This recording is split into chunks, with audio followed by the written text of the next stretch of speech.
અનિરુદ્ધસિંહ જાડેજાની મુશ્કેલીઓમાં હવે વધારો થઈ શકે છે। ગઈકાલે અનિરુદ્ધસિંહ જાડેજાએ ગોંડલ કોર્ટમાં સરેન્ડર કર્યું હતું। પોલીસના ચુસ્ત બંદોબસ્ત વચ્ચે પોલીસે કબજો લીધો હતો અને હવે ગોંડલ પોલીસે અમિત ખૂટ કેસમાં અનિરુદ્ધસિંહ જાડેજાની ધરપકડ કરી છે। આ ધરપકડમાં હવે આગામી દિવસોમાં ચોંકાવનારા ખુલાસાઓ થઈ શકે છે। અમિત ખૂટ નામના યુવાને જે જીવન ટૂંકાવ્યું હતું તેમાં અનિરુદ્ધસિંહ જાડેજા, રાજદીપસિંહ રીબડા સહિત અન્ય 2 યુવતીઓના નામનો સમાવેશ થાય છે। તેમની સામે આ સુસાઇડ નોટમાં ઉલ્લેખ કરવામાં આવ્યો હતો અને ત્યારબાદ ગોંડલ તાલુકા પોલીસ સ્ટેશન ખાતે આ મામલે ગુનો નોંધાયો હતો। જ્યારથી આ ગુનો નોંધાયો ત્યારથી અનિરુદ્ધસિંહ જાડેજા ફરાર ચાલતો હતો અને અંતે હવે તે પોલીસના ગિરફ્તમાં આવ્યો છે। તો સમગ્ર મામલો છે, વિગતે વાત કરીએ। વૈષ્ણવજન તો તેને કહીએ જે પીડ પરાઈ જાનાને રે। નમસ્કાર દર્શક મિત્રો, નવજીવન ન્યૂઝમાં આપનું સ્વાગત છે। હું છું ફૈઝાન।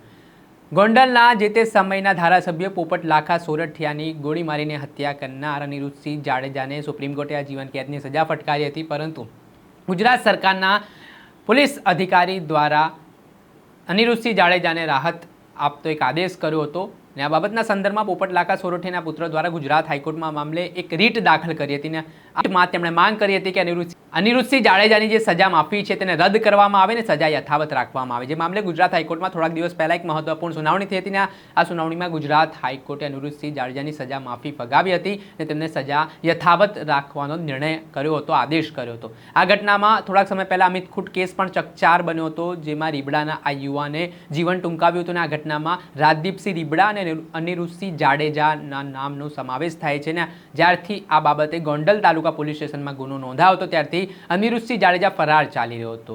પોલીસને હાથ થાળી આપીને આમ તેમ ફરી રહ્યો હતો। જોકે ગુજરાત હાઈકોર્ટે 18 સપ્ટેમ્બર સુધીમાં તેને જેલમાં હાજર થવા માટે આદેશ કર્યો હતો, પરંતુ આ બાબતમાં પણ તેણે સુપ્રીમ કોર્ટ અને જૂનાગઢ જેલમાં એક અરજી દાખલ કરીને અરજીમાં 7 દિવસનો સમય માંગ્યો હતો, પરંતુ સુપ્રીમ કોર્ટે આ અરજી છે તે ધરાર ફગાવી દીધી અને આ ઘટનામાં ગઈકાલે ગોંડલ કોર્ટમાં અનિરુદ્ધસિંહ જાડેજાએ સરેન્ડર કર્યું અને પોલીસના ચુસ્ત બંદોબસ્ત વચ્ચે પોલીસે કબજો મેળવ્યો। ત્યારબાદ અમિત ખૂટ કેસમાં ગઈકાલે રાત્રે ગોંડલ પોલીસે અનિરુદ્ધસિંહ જાડેજાની ધરપકડ કરી છે। હવે આ ધરપકડ બાદ મોટા ઘટસ્ફોટ થઈ શકે છે, કેમ કે છેલ્લા 3 મહિનાથી તે પોલીસને હાથ થાળી આપીને નાસ્તો ફરી રહ્યો હતો। હવે આ કેસમાં અમિત ખૂટના પરિવારને એવી આશા બંધાઈ છે કે ન્યાય મળશે ને જે મિસ્ટર એક્સ નામનો શખ્સ છે તેની પણ ધરપકડ કરવામાં આવશે, કેમ કે કોણ છે આ મિસ્ટર એક્સ, પોલીસ કેમ અત્યાર સુધી ત્યાં નથી પહોંચી, તે બાબતે હવે પોલીસ દ્વારા એ વિષયમાં પણ તપાસનો ધમધમાટ કરવામાં આવશે। ત્યારે જોવાનું રહ્યું કે હવે આગામી દિવસોમાં અમિત ખૂટ કેસમાં પણ મોટો પડદો ઉચકાઈ શકે છે અને ટૂંક સમયમાં રાજદીપસિંહ રીબડાની પણ ધરપકડ થઈ શકે છે, તે પ્રકારના અહેવાલો સૂત્રો તરફથી મળી રહ્યા છે। હવે જોવાનું રહ્યું કે આગામી સમયમાં કયા પ્રકારની પોલીસ દ્વારા કાર્યવાહી કરવામાં આવે છે અને કયા પ્રકારે પૂછપરછમાં ખુલાસા થાય છે। દર્શક મિત્રો, આવા જ નવા વિડીયો સાથે આપણે માહિતગાર કરતા રહીશું, એટલે નવજીવન ન્યૂઝ જોતા રહો। વૈષ્ણવજન તો તેને કહીએ જે પીડ પરાઈ